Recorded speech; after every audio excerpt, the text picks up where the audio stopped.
This is my Halloween garden haul.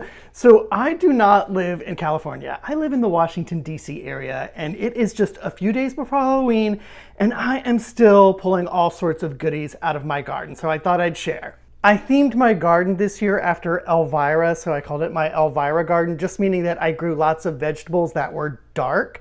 So this is just a plain purple pepper. These have been really delicious this year. I've so enjoyed making a lot of recipes with these, and of course the color is absolutely impressive. This is called a chocolate beauty. They taste great. They're not super sweet, neither is the purple pepper, but they are really delicious in a lot of different recipes, and I think the dark color is really cool. These are the flowers from my purple basil plant. They smell amazing. There's actually still plenty of purple basil out there, and I have been putting it in everything. It is so fragrant. It's gone in spaghetti sauces. It's gone into salads. I absolutely love it. These are going into a nice vase because I think they're beautiful, and they are absolutely perfect for a Halloween table centerpiece. Beautiful smell, and look at how purple. Lots of tomatoes in my garden this year. I think this is the last of the Jetstar. I only grew Jetstar tomatoes because I thought the name was really cool and it reminded me of all things 80s. But these have been a great tomato. I was really surprised. Lots of meatiness to them, lots of flavor, very sweet, low in acid. I will definitely try and grow these again next year. And these have been, in my opinion, the star of the garden. These are called midnight snacks. I cannot tell you how many people have stopped me when I'm picking these in my garden.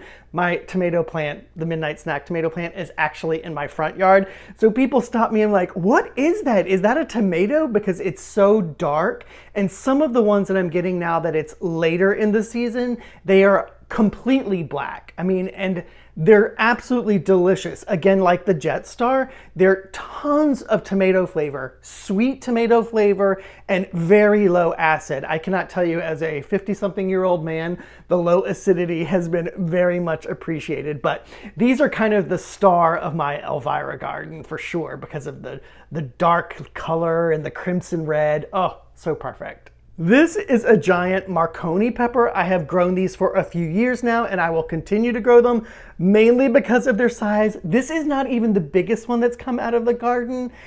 There are actually probably 10 more on my plant outside that are ready to be picked, but I just wanted to pick this one. They are kind of green and they turn red. The redder they get, the sweeter they get, and I love that. The one that I pulled out of my garden a couple weeks ago was over a foot long, but these are great for stuffing. I love putting any kind of thing in them. Rice, mock meat. I'm vegan, so it's always a mock meat, but that has been one of the things that I have just enjoyed so much this summer is testing out all the different ways to eat these Marconis. You know what I could even do? I bet I could stuff like pasta in these and it would be delicious. Oh, I think that's what I'm probably gonna do. I mean, look how cute for Christmas. I totally forgot about my jalapeno peppers. I totally forgot about them. They're wet because I had to run outside and I'm actually watering my garden right now, so they were sitting there in their little carrying case, soaking wet. But anyways, these have been great too.